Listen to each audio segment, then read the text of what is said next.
For any of you that aren't familiar, this is what they call a heavy axle. 32 heavy axle. Now, I'm going to be a little bit careful because I don't want to say the wrong thing.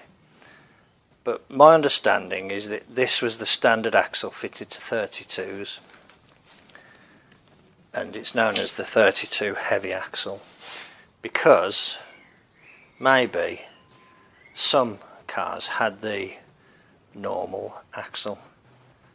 The normal axle being what is known as the 33 to 36 axle, which is the same dimensions, exactly the same dimensions and functionally the same, but is lighter. This is much heavier here in this cross section. It's chunkier here and is milled away there. And this beam here, this beam is heavier. I don't think that the width of the web is much different. Just for reference, here is the axle from my 33. And this is the non-heavy axle. Now, I'm not 100% sure, and don't quote me on this, I might have it wrong, but I believe this axle was, or at least may have been, fitted to some 32s. And I might be wrong about that. In which case, the heavy axle is the 32 axle, and this is the 33 to 36 axle. This is the one that was on my 33. Because these are so much more common, people tend to like the heavy axle. So,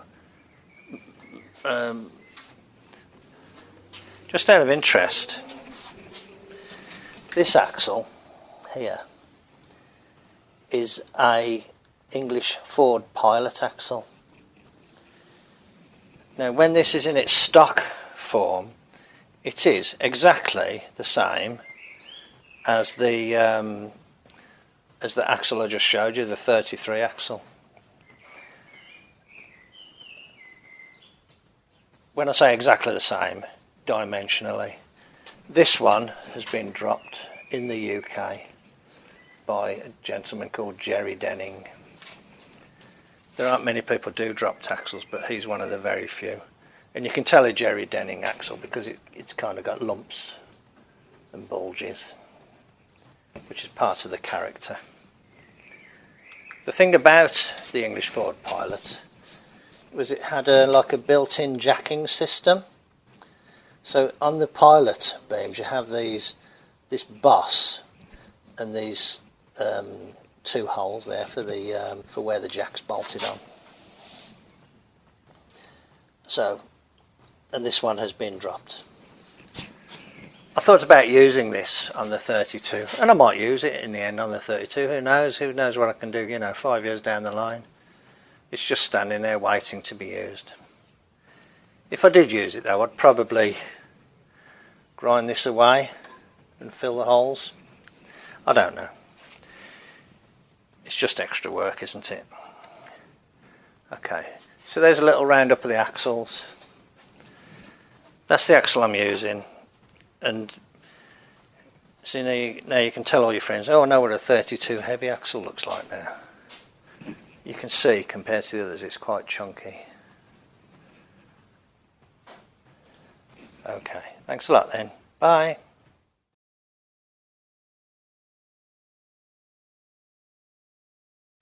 Hello, once more, welcome back to Marts Garage. I've got another little repair job today, and it's to do with what we call the track rod, what in America they call the tie rod. So, I'll show you. This is the track rod. I'm going to use the term track rod because it's what I'm used to. This is the track rod for that I've got to use with this car. It's the only one I've got.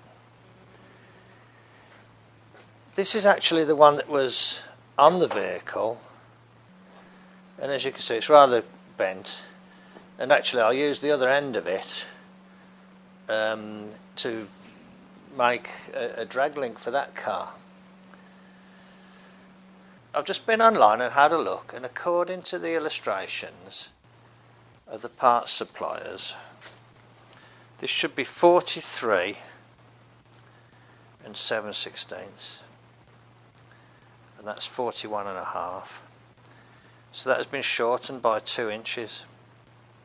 Now, what I can see, there's an area here that's been welded.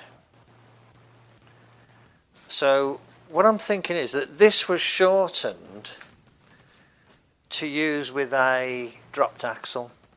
That's what I'm thinking. This one is quite badly damaged here where it's been rubbing. So what I might do is just find an area there, let's say, where there's about, let's say, 3 inches of good material. What I'll do, I'll chop an inch out of this one. So I'll go either side of that weld there. I'm pretty sure there's a weld there. So I'll part it off there, part it off there, take my 3-inch piece and weld it in. Either that, or I need to put that more or less like that and cut them both and join them. But now that I'm looking at this and I can see all that wear on there, I don't think I'm particularly happy to try and do that. I think I will just cut, instead of cutting it and re-welding it, I'll go to where there's fresh metal and do it again.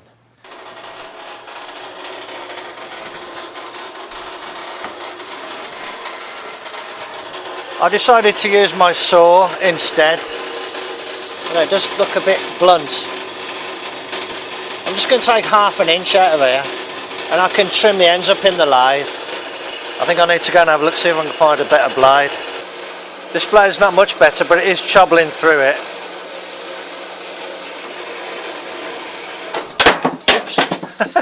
Sorry about that, made me jump. You can see it jump, that's when the teeth, where the teeth are missing on the blade. These have been good blades actually.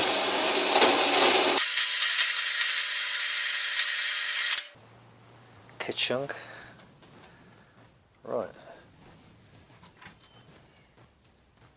Yeah, it's got grease up the middle, look. See? It's got grease up the middle.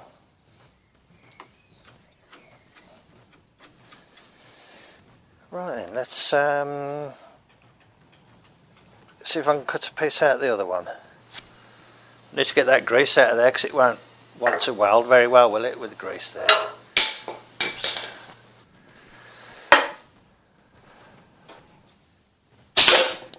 Bloody hell.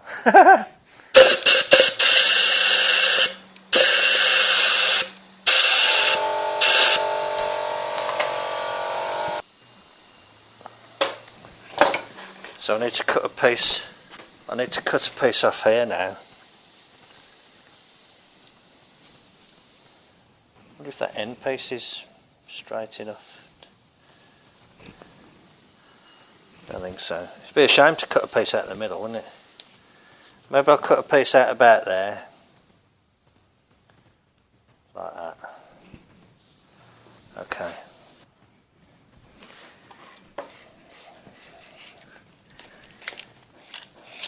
I'm such a dick when it comes to measurements. Right, what have I got here? Right, that is 41 inches. So I need 2 7/16. Yeah, 2 7/16. Okay. Okay, there's our little slug. So what I'm going to do is put these all on the lathe. I'm going to face the ends. I'm going to drill, I'm going to tap 12mm into each part.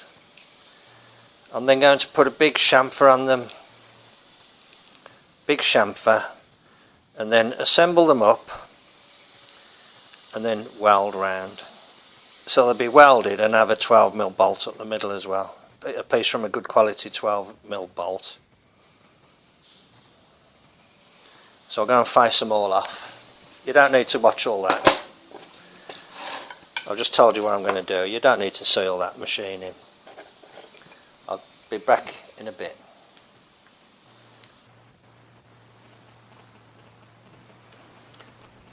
Hello, right, here's all the components, look. And what I've done, I've tapped them 12mm up the middle, chamfered them, faced them.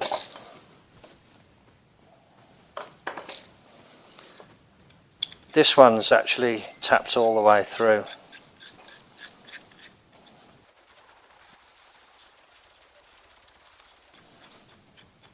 Not sure if this thing might be a bit too long, but the idea is that that will help align everything and just give it'll never ever come to it whereby that would be called to actually provide any strength, but you know, it just makes you sleep easier at night, doesn't it, that sort of thing.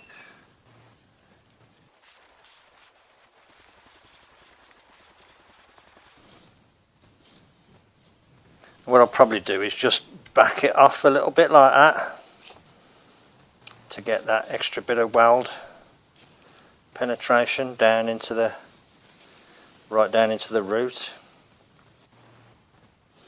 Check the length.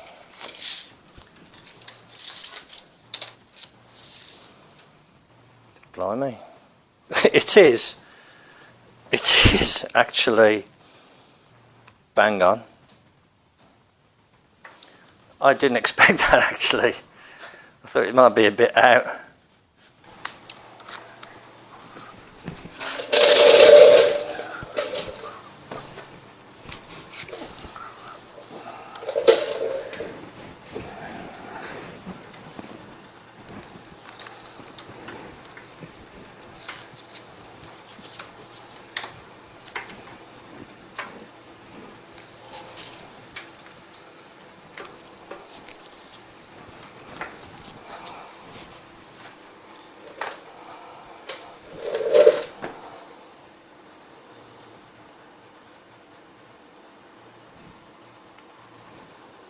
Mind your eyes.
It's because there's grease in it, isn't it?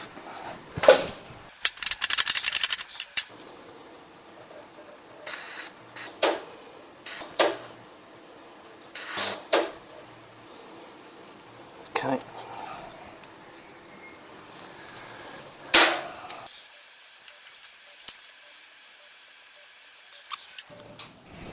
Yeah, I know what you're all thinking. Marty should have straightened it first. Okay, I'm going to go and try and straighten it a bit in the press, if I can. I'll come back in a bit. I give it a couple of pushes in the press, and to be honest, that's not bad, is it really, when you think about it?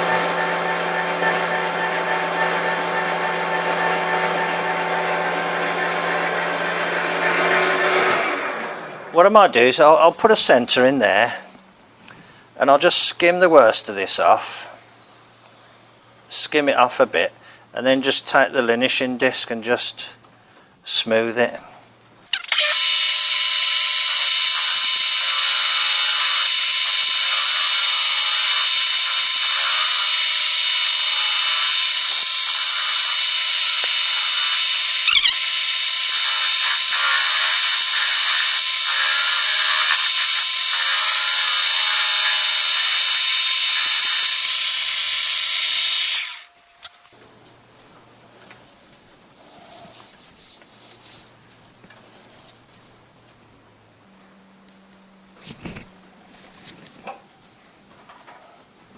I think I might do this without the lathe running so I don't go lower on the low spots. Just try it, take the tool out because there's always something sharp to try and catch you.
Okay, that's going to have to do. Don't look great, does it? Oh well. It'll suit the character of the car. Been through the wars a bit. Who knows, been through the wars, ain't thinking about it, literally. Okay. So, what I don't know now is what to do with that. I might just put a bit of paint on it or something to kind of weather it down a bit. Okay, right, so that'll get assembled up now and it'll work okay. I'm pretty sure it'll work okay. Thanks for joining me in the garage then. There's another little job off the list. I'll catch you on the next one then. Bye.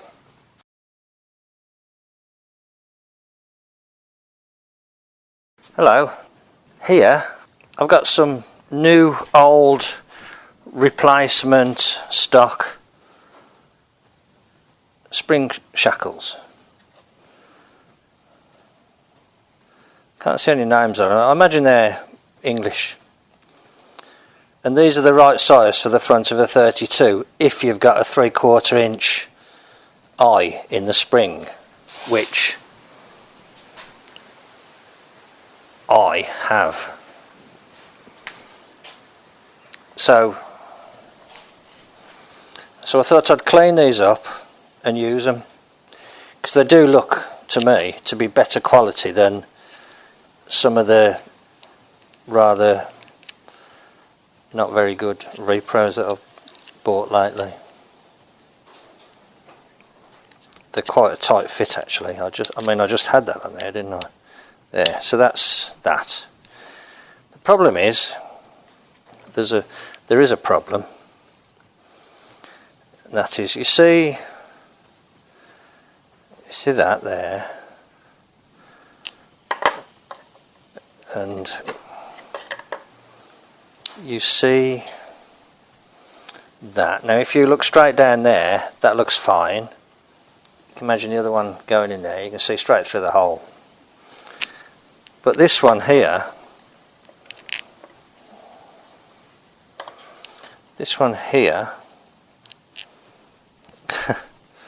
look at that. The squares aren't clocked right on that piece. Now, I don't have any more of these, so I'm thinking I'm going to just file this one until that fits on square, because this one will still hold it all square. It's not ideal, but I think these are actually okay quality.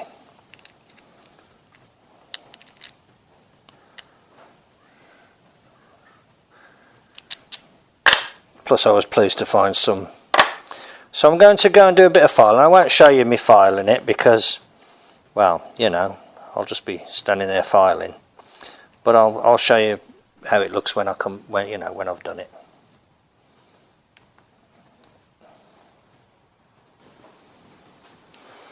Well, I've filed it.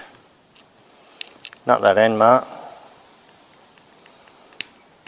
That end. And actually there is enough of a flat to locate it. It doesn't want to flip between that one and the other one. I'd have to kind of radius it otherwise. It's obviously it's not as strong as it would be, but I don't think it needs to be now. Hopefully, yeah, that will assemble up. So there you go. Quick.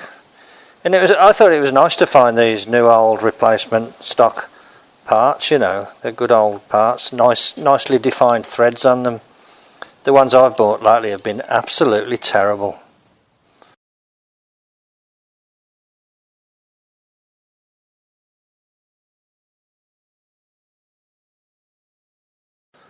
So I'm pleased to find these.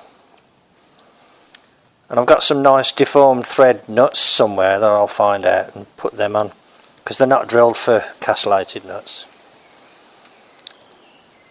So there you go, quick and easy job. It took me literally less than 5 minutes. So there you go, job done. Oh, and the rears were just the same. The bloke had got quite a few of them. I imagine if I'd have sorted through, I could have found some that were okay. Again, on the rears, look, this one's okay. This one's out of line. I might as well file that one now while I'm set up to do it. Get that to fit.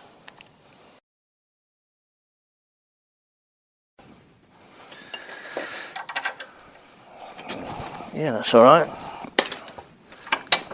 This one was a smaller angle than the other one, so it will rock between the two, but at least now it will assemble up. Yeah, once it's assembled up, it's fine. Not ideal, is it? But you know, I'm sure if these were fitted to a car with the mileage you do in these collectors' vehicles, you know, it'll last forever. There we go. Not bad actually, not too bad. Be okay. Okay, there you go. Quick little job. Just sod's law that the ones I happen to pick happen to be the defective ones. There we go. Nice. Okay. Thanks for watching then. Bye.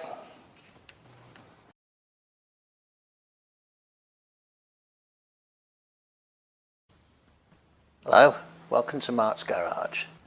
I'm going to do a job today that involves the spindles and the bushings.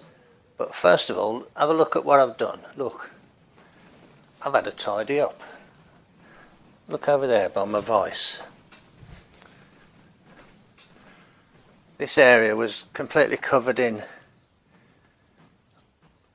shrapnel and debris from other jobs. Going way back, to be honest. So I've had a bit of a tidy up. Okay, that tidy up didn't extend too far. You can't go too mad, can you? But I've at least tidied that area there. So when I want to do a job involving the vise, you know, it doesn't look so disgusting. So what I'm going to do then is dismantle everything that's here. I'm going to dismantle everything that's here and take the spindles off.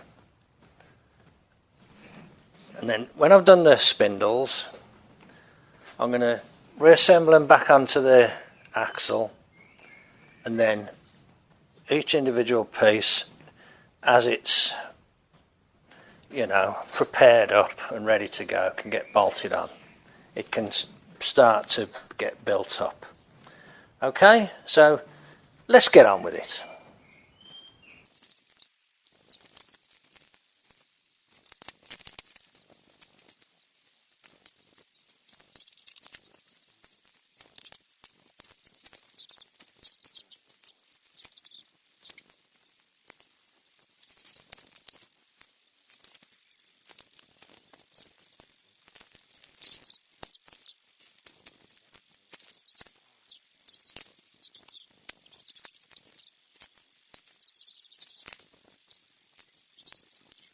So now, with the benefit of my newly tidied workbench, these are the spindles to put the new bushes into. So I'll bring you back when I've got a bit more to show. Okay, in this box that I've just unpacked was this reamer, and I bought this off an older gentleman that was selling, you know, selling some parts. And I went to a auto jumble recently and picked up this one for not a lot of money, because the bloke didn't know what it was for, and of course I didn't volunteer what it was for. But it looks to me to be identical, except I think they are the same. It says, they both say LR38VE, and then this one says 0.813 diameter, and this one says 0.8135 diameter. But I'm going to use this one because it's half a thou smaller. I've just had a look around, and basically I've got parts from two second-hand sources that I bought parts from. I'm assuming them are the right ones. And what I noticed is these ones are slightly shorter than these ones, and what I think the top ones are the long ones and the bottom ones are the shorter ones, so they should work. So the Kingpins were bought second hand. Here are a couple of you know, general purpose reamers. That's 13/16 and that's 13/16, but this is a taper, and that's more like parallel, because this is a machine reamer and that's a hand reamer. So I'm not going to use these, but I'm going to show you how I used to do this job. I'm not going to do it, but I'm going to show you in case that is all you can get hold of. How I used to do this was I used to get my reamer or my Kingpin and work out which of the bearings was the best. And sometimes, you know, one would have more wear than the other.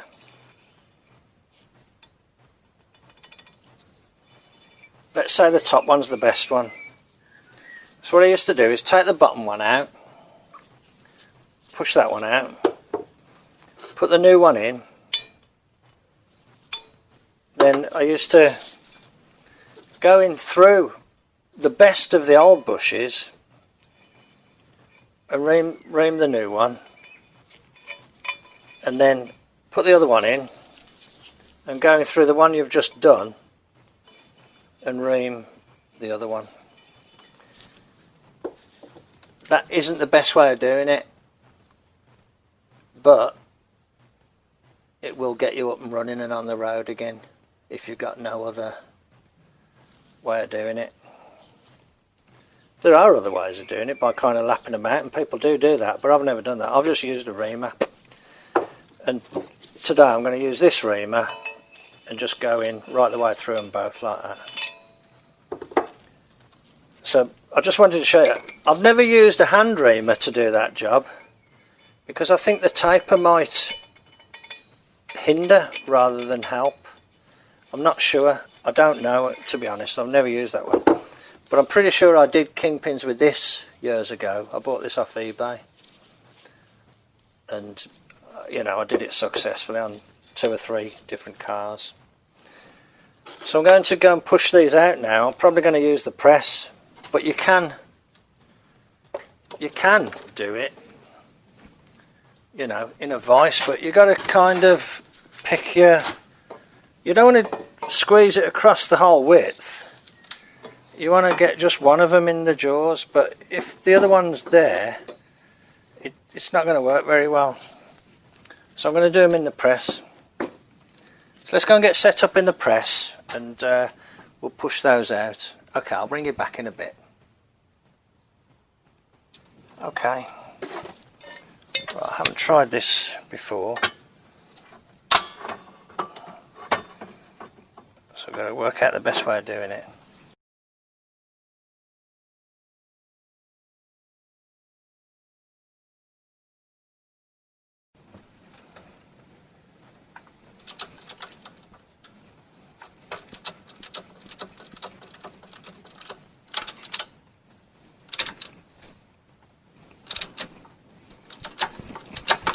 That's when you don't want it deflecting to the side, when you start putting that load on trying to get it moving, especially when you've got a tall stack like this.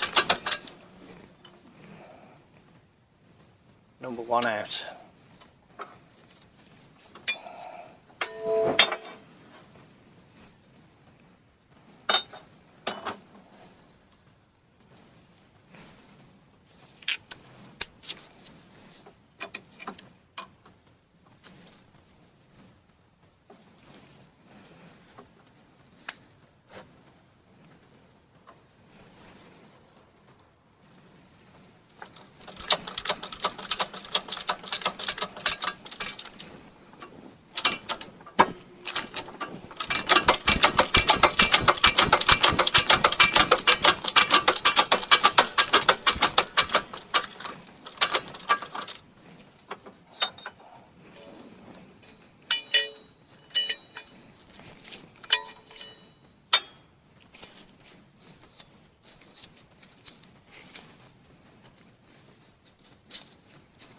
Yeah, that one there hasn't got any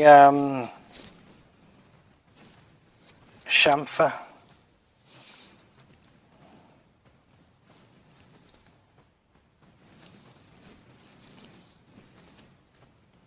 Neither of the inside bores have. So I don't know if you're supposed to okay.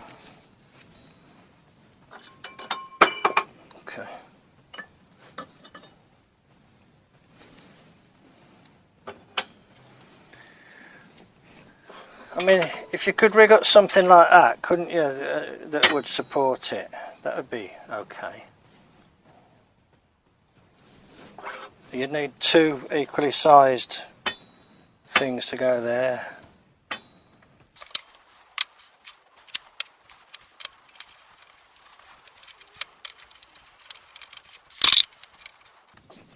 That'll do it.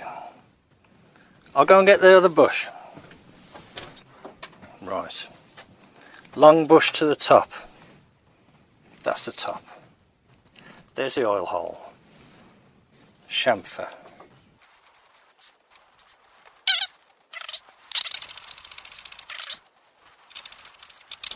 Yeah, that's gone in nicer because it's got that lead in.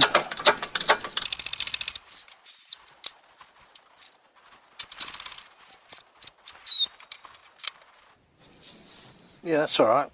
That's good. I wonder if I can use it this way up as well. Imagine I can. Yeah, that's better, isn't it? I like that. Just sort of, you know, come up with that idea as I was doing it, sort of thing. Align the hole, get something flat.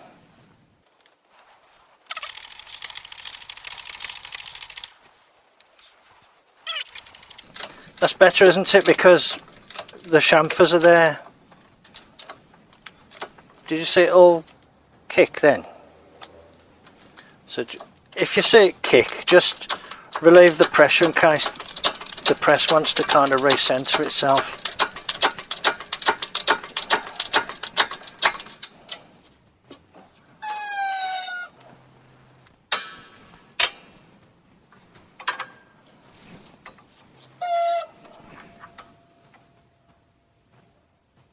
And if you've got something like that there, you can just push the bush up against it.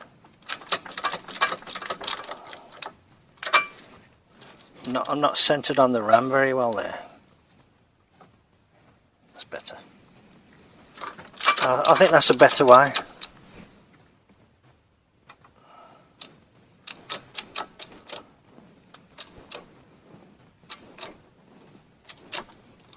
If I was doing these, I always say this, if I was doing these all day, every day, I quite like that setup. These are the offcuts from when I did that riser block for the milling machine. There you go. Look at those. Nice. Right, shall we go and ream them? Let's go and ream them. See, I can't use these because I've put two bushes in. If you're going to use a standard reamer, you've got to put one bush in, ream the other one, then the other bush, and then ream that one. But I can use these ones. 0.813.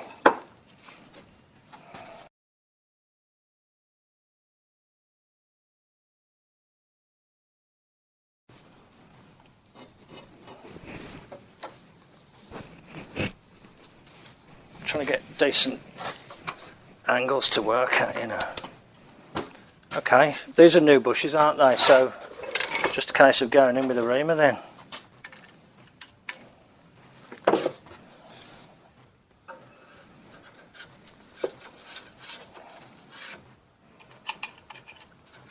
At least it didn't come out oversized. Well, that's not taking much out of that bottom one. That's alright. So all these bushes and things came from different sources, so they're not necessarily matched sets. That's good because I can get a good swing on this now, with gravity helping as well.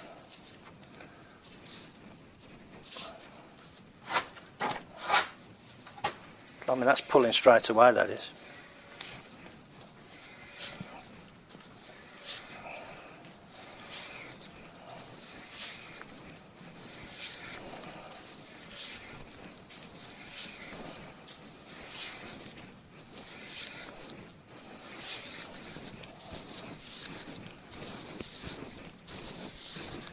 And well, I said, I've tried to get it so it's a decent setup, and gravity is helping me.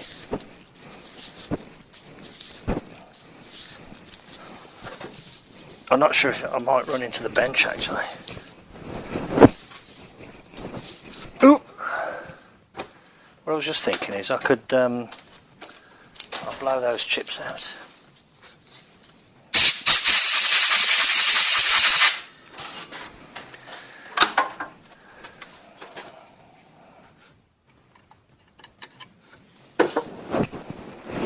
Really feel it cutting in. Oh, I'm going to run into the bench. I think I'll just do exactly the same setup, but just raise it up to there.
can't fall out because the bench is in the way.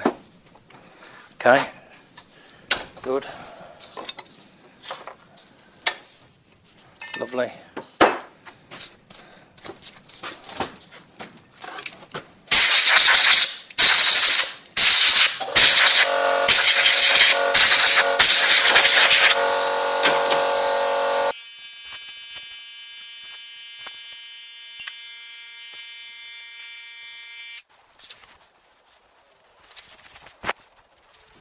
These were the spindles that were on the car.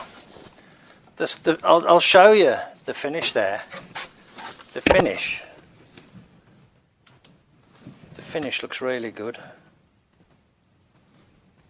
doesn't it? You know, you can't complain at that. It looks really, really good. Well pleased with that.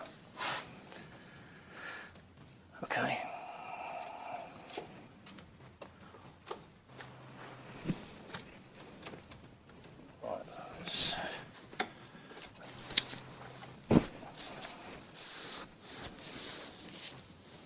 It's got like a ground finish, this isn't. It don't feel very smooth. I might polish it very slightly in the lathe before I fit it for real.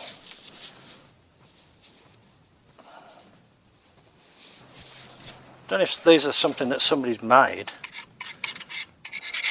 Well, obviously somebody's made them, aren't they? I'm talking about, you know, almost made by hand rather than in a factory.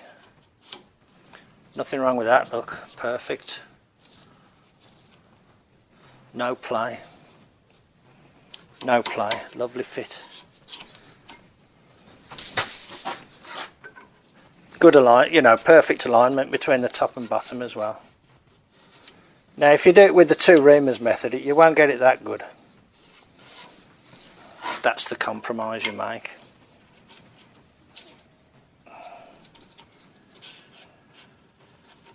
Perfect. Okay, I need to sort out like shims and you know, the felt seals and things like that. I'll give them a good clean as well. I should have cleaned them before, but I was more, my mind was focused on just doing the actual bushing job.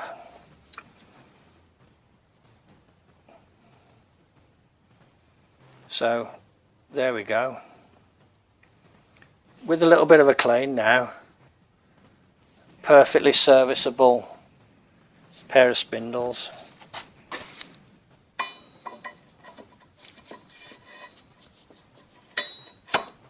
Perfect. Bang on.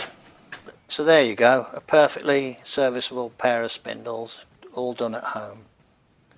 Thanks very much for watching. Next time you see them, you'll see me fitting them to the axle. Okay, thanks very much for popping in then. Catch you on the next one. Bye.